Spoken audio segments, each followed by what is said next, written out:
The risk-based approach is an important principle that IFRA adheres to. It's valid globally, and it is shared by our industrial partners and other associations. IFRA is working on further defense and promotion of the risk-based approach when it comes to the downstream consequences of the EU harmonized classification and labeling. The risk-based approach is important because it allows for using the safety assessment when it comes to the use of ingredients which are harmonized under the EU classification and labeling legislation.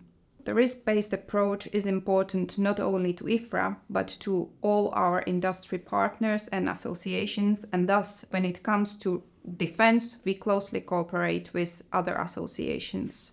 In 2023, we as IFRA were involved in the discussions on criteria for use of CMR substances in cosmetic products in ASEAN.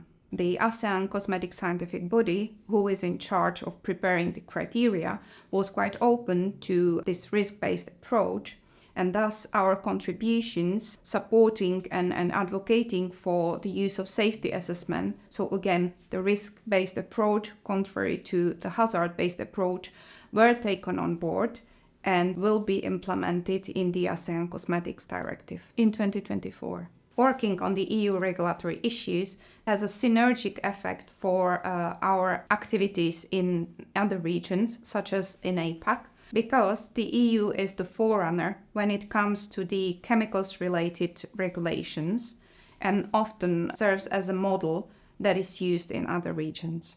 The ASEAN countries follow closely the developments of the EU legislation in the area of chemicals, and one of the issues that they look at in 2023 is the setting of criteria for the use of chemicals classified as CMR under the EU legislation and the criteria for their use in cosmetic products.